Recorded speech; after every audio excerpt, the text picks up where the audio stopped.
नवजोत सिंह सिद्धू भी आलाकमान से मिलने के लिए दिल्ली गए हुए थे, वो भी वापस लौट आए हैं। मिलने का टाइम नहीं मिला जी उनको। भैया पता नहीं कि सिद्धू साहब आलाकमान से मिलने गए थे कि नहीं थे। आपके मैंने मीडिया के माध्यम से मेरे को पता चला कि सिद्धू साहब गए थे, और वो मिले हैं कि नहीं मिले, और मेरे को ये भी नहीं पता कि सिद्धू साहब मिलने उनको गए थे, कोई और काम के लिए गए थे। इस बात की मेरे पास जब जानकारी नहीं है तो मैं उसकी पुष्टि कैसे कर सकता हूँ। सर, 2 मंत्रियों को हटाने की बात की जा रही है, सीएम साहब ने कहा है हरीश रावत जी को। यार मेरे पास इस प्रकार की कोई जानकारी नहीं है, सच बता रहा हूँ आपको कि कोई मंत्री हट रहा है कि नहीं हट रहा, अभी तक ऐसी कोई जानकारी नहीं है। और अगर ऐसी कोई जानकारी होगी सबसे पहले तो आपको पता चलेगी कि फलां बंदा हट रहा है, फलां नहीं हट रहा है, लेकिन ऐसी कोई बातचीत अभी मेरे पास या मेरी नॉलेज में नहीं। अच्छा वरिंग साहब, जो पार्टी के अंदर अंदरूनी जो गुटबाजी चल रही है 2022 के इलेक्शन से पहले वो खत्म हो जाएगी ताकि नुकसान। यार मैं आपसे सवाल करना चाहता हूं कि गुटबाजी कहाँ नहीं है। अब मीडिया में देखिए, अगर आपने कैमरा लेकर दौड़े तो उन्होंने कहा कि अकेले नहीं बाइट, चुनाव नहीं लड़ना कांग्रेस नहीं, सुनिए अकेली बाइट नहीं होगी, सबकी इकट्ठे होगी। घर वाली एक परिवार में 3 बच्चे अगर हैं मेरे पास तो 2 मेरी घरवाली के साथ खड़े रहते हैं, 1 मेरे साथ खड़ा, वहाँ भी गुटबाजी है। कल मैंने देखा कि मलूका साहब बहुत खफा थे अकाली दल की टिकट से, जो उन्होंने अनाउंस किया। सबसे सीनियर आदमी है, हालांकि घर की पार्टी है।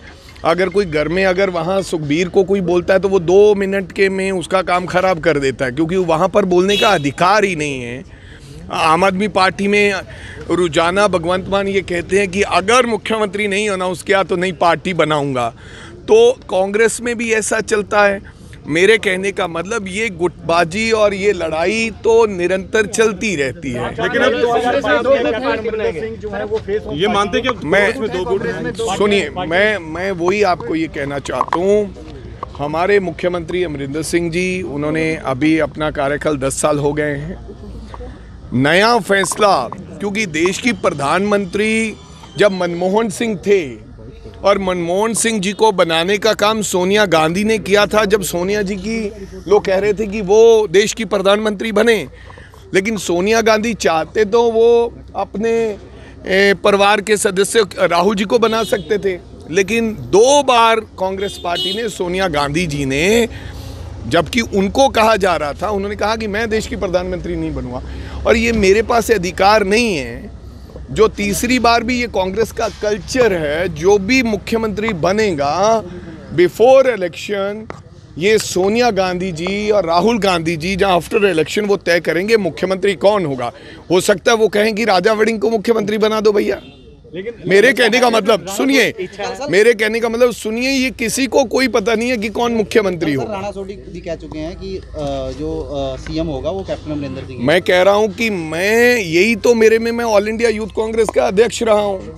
अगर मैं अध्यक्ष रहकर और किस सिस्टम के करीब रहकर अगर मैं ये जान नहीं पाया कि कब अनाउंसमेंट होता है मुख्यमंत्री और कौन अनाउंस करता है, तो शायद मेरे को फिर सिस्टम के करीब जाने का कोई हक नहीं था। मैं ये कहता हूँ, ना मेरे पास अधिकार है, ना किसी और व्यक्ति के पास अधिकार है। मुख्यमंत्री कौन होगा कौन नहीं होगा इसका अधिकार केवल श्रीमती सोनिया गांधी जो कांग्रेस की प्रेसिडेंट है और राहुल गांधी जी उनके पास। मीटिंग बुलाई गई थी, जो समन्वय समिति बनाई गई है वो कैंसिल हो गई। सेशन तो पहला चर्चा होनी चाहिए कुछ तो मुद्दे। यार ना तो हमें मीटिंग में कोई न्योता था, ना कोई, सच कह रहा हूँ मैं, कभी झूठ नहीं बोलता। मेरे को ये नहीं पता था कोई ऐसी मीटिंग होने वाली है बिफोर सेशन, नहीं पता था।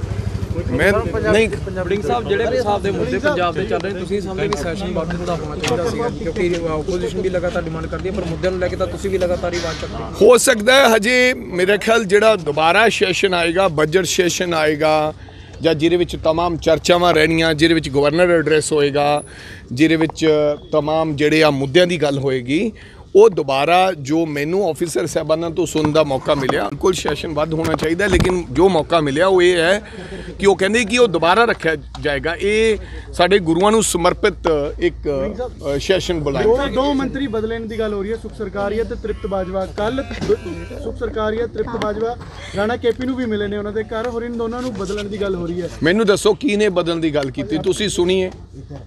ਗਾਂਧੀ ਜੀ ਨੇ ਕਿਹਾ ਸੀ ਕਿ ਨਾ ਬਿਨਾ ਸੁਣੇ ਵਿਸ਼ਵਾਸ ਕਰੋ, ਨਾ ਬਿਨਾ ਵੇਖੇ ਵਿਸ਼ਵਾਸ ਕਰੋ। ਤੁਸੀਂ ਆਪਣੇ ਆਪ ਕਹਿ ਰਹੇ ਹੋ, ਕਿਸੇ ਵਿਅਕਤੀ ਨੇ ਕਿਹਾ ਕਿ ਅਸੀਂ ਮੰਤਰੀਆਂ ਨੂੰ ਬਦਲਣਾ ਹੈ, ਕਿਸੇ ਰਾਵਤ ਸਾਹਿਬ ਨੇ, ਮੁੱਖ ਮੰਤਰੀ ਪੰਜਾਬ ਅਮਰਿੰਦਰ ਸਿੰਘ ਨੇ, ਦਿੱਲੀ ਵਾਲਿਆਂ ਨੇ, वो अपने आप ही है कि बदल की गल हो रही है। साहब रावत साहब प्रभारी हैं यहाँ के, लेकिन उनके साथ जो इस समय हो रहा है हमेशा उनको दबाव में रखा जाता है, चाहे वो प्रगट सिंह उनका बयान आया उसके बाद जिस तरह से उनके ऊपर दबाव बनाने की ऐसा पहले मेरा एक ही कहना है कि प्रोटोकॉल की उल्लंघना नहीं होनी चाहिए, प्रोटोकॉल तोड़ना नहीं चाहिए, चाहे वो कोई भी व्यक्ति है। जिसका जो प्रोटोकॉल है उसको प्रोटोकॉल में रहकर बातचीत करनी चाहिए। जब जब प्रोटोकॉल टूटेगा तो फिर टूटेगा तो नुकसान होगा। तो लगता है नवजोत सिद्धू ने प्रोटोकॉल तोड़े, दिल्ली हाईकमान मिलन गए लेकिन समय नहीं तो मिलिया। हाईकमान इत्थे बैठक होनी चाहिए यार छोटे वीर, कोई मिलन गया किसी नूं नहीं, कोई मिलन गया ते समय नहीं मिलिया, ये प्रोटोकॉल यार तुसी पत्रकार हो, ये कोई प्रोटोकॉल वाली गल है छोटे वीर। मैं क्या जरूरी नहीं है, जरूरी ब्रदर जनरल सैकटरी चंडीगढ़ होण, कल उन्होंने मिल के चर्चा करे आए ने, जरूरी तो नहीं हुण मैं MLA हाँ ते अगर मैं किसी कोई अहुदेदार हाँ तो जनरल सैकटरी साहब इत्थे तो मैं किते जा नहीं सकता। मैं कल सारा दिन ਉਹਨਾਂ ਦੇ ਨਾਲ मीटिंग उन्होंने की है, ये कोई प्रोटोकॉल ते सिस्टम की गल नहीं है यार। बताइए कि 18 मुद्दे जो कोई मुद्दों की बात करो सर, 18 मुद्दे जो नवजोत सिंह सिद्धू ने दिए थे उन्हीं की चर्चाओं को लेकर कल यार वो 18 मुद्दे नवजोत सिंह सिद्धू जी के वो 18 मुद्दे नहीं है। कांग्रेस पार्टी ने कोई काम दिया था जब दिल्ली वालों ने, तो मेरे को लगता है उसी पर चर्चाएं हो रही हैं। कुछ मुद्दों का हल हो गया है, कुछ का होना बाकी है। वो हाईकमांड उसके ऊपर मेरे को लगता है बिल्कुल नज़र बनाए हुए हैं और जल्दी ही उनका भी हल हो जाएगा। 2017 में मुद्दे नहीं है और जो बिजली लेके वो सारे मुद्दे वड़िंग साहब 2017 ਦੇ ਵੀ ਨਹੀਂ यार ड्रग्स का मुद्दा की पेंडिंग है, टेल मी की पेंडिंग है। ਅਸੀਂ ਹਮੇਸ਼ਾ ਡਰਗ ਦੀ ਲੜਾਈ ਲੜ ਰਹੇ ਹਾਂ, ਫੜ ਰਹੇ ਹਾਂ ਲੋਕਾਂ ਨੂੰ। ਔਰ ਕੱਲ ਮੈਨੂੰ ਹਰਪ੍ਰੀਤ ਸਿੰਘ ਸਿੱਧੂ ਦੱਸ ਰਹੇ ਸੀਗੇ ਕਿ ਕਿੰਨੇ ਹਜ਼ਾਰ ਲੋਕ ਬੰਦਾ ਅਸੀਂ ਫੜ ਕੇ ਡੀ ਐਡਿਕਸ਼ਨ ਦੇ ਵਿੱਚ ਅਸੀਂ ਛੱਡਿਆ ਹੋਇਆ, ਉਹਨਾਂ ਦਾ ਇਲਾਜ ਕਰ ਰਹੇ ਹਾਂ। बड़ी वड्डी गंभीर बीमारी है और इकल्ले हिंदुस्तान ते पंजाब की बीमारी नहीं है, कैनेडा अमेरिका की ड्रग्स का वड्डा गंभीर हो है। जहाँ तुसी दसो कोई पोलीटिकल बंदा उन्हां दी मदद कर रहा होवे।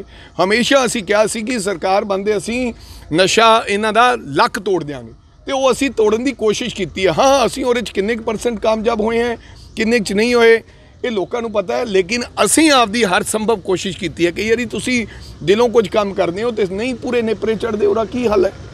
वड़िंग साहब एक सवाल होर, ਅੱਜ ਸਵੇਰ ਤੋਂ ਗੁਰਪਤਵੰਤ ਸਿੰਘ ਪੰਨੂ ਦੇ ਦੁਬਾਰਾ ਫੋਨ ਆ ਰਹੇ ਨੇ ਸੀਐਮ ਆਫਿਸ ਦੀ ਰਿਕਾਰਡਿੰਗ ਕਰਕੇ ਉਹ ਸਾਰੇ ਨੂੰ ਫੋਨ ਕਰ ਰਹੇ, ਜਿਸ ਦੇ ਵਿੱਚ ਉਹ ਮੁੱਖ ਮੰਤਰੀ ਨੂੰ ਧਮਕੀਆਂ ਦੇ ਰਹੇ ਸਿੱਧੀ ਤੌਰ ਤੇ ਕਿ 2022 ਦੇ ਵਿੱਚ ਤੁਹਾਡੀ ਰਾਜਨੀਤਿਕ ਜਿਹੜੀ ਹੈ ਉਹ ਤੁਹਾਡਾ ਹਾਰ ਹੋਣ ਜਾ ਰਹੀ ਹੈ। ਉਹ ਪੰਨੂ ਕੌਣ? Which Pannu you are talking about? Sikh for Justice. ਉਹ ਯਾਰ ਇਹ ਪੰਨੂ ਛੰਨੂ ਲੋਕਾਂ ਨੂੰ ਧਮਕੀਆਂ ਇਹ ਦਿੰਦੇ ਰਹਿੰਦੇ, ਇਹਨਾਂ ਦਾ ਕੰਮ ਹੈ। ਇਹ ਜਿਹੜੇ ਲੋਕ ਪੰਜਾਬ ਨੂੰ ਪਿਆਰ ਨਹੀਂ ਕਰਦੇ, ਜਿਹੜੇ ਲੋਕ ਪੰਜਾਬ ਦੀ ਧਰਤੀ ਨੂੰ ਪਿਆਰ ਨਹੀਂ ਕਰਦੇ, ਮੈਂ ਸਮਝਦਾ ਕਿ ਧਮਕੀ ਚਾਹੇ ਉਹ ਸੀਐਮ ਆਫਿਸ ਨੂੰ ਹੋਵੇ, ਧਮਕੀ ਕੋਈ ਆਮ ਬੰਦੇ ਨੂੰ ਹੋਵੇ, ਧਮਕੀ ਕਿਸੇ ਵਿਅਕਤੀ ਨੂੰ, ਮੈਨੂੰ ਲੱਗਦਾ ਕਿ ਉਹਨਾਂ ਕੀ ਕਿਰਦਾਰ ਹੈ ਉਹਨਾਂ ਲੋਕਾਂ ਦਾ, ਯਾਰ ਕੋਈ ਕਿਰਦਾਰ ਨਹੀਂ ਹੈ। ਮੈਂ ਸਮਝਦਾ ਕਿ ਉਹਨਾਂ ਨੂੰ ਛੱਡ ਦੇਣਾ ਚਾਹੀਦਾ ਇਹ ਕੰਮ। ਮੈਂ ਸਮਝਦਾ ਕਿ ਜਿੱਥੇ ਤੁਸੀਂ ਪੰਜਾਬ ਦੇ ਵਿੱਚ ਬੜੀ ਮੁਸ਼ਕਿਲ ਨਾਲ ਅਮਨ ਔਰ ਸ਼ਾਂਤੀ ਕਾਇਮ ਹੋਈ ਹੈ, इन्हां गल्लां 'च कुछ नहीं पिया। और परमात्मा ने सानू जिंदगी दी है, सानू बड़ा काइंड हार्टेड होना चाहिए, साडे दिल दे विच बड़ी नरम दिली होनी चाहिए है। सो बड़ी माड़ी गल है और बाहरों बह के तो धमकी कोई भी दे सकता है जी, किसी नू भी दे सकता है, कोई बहुती चंगी गल नहीं। धन्यवाद।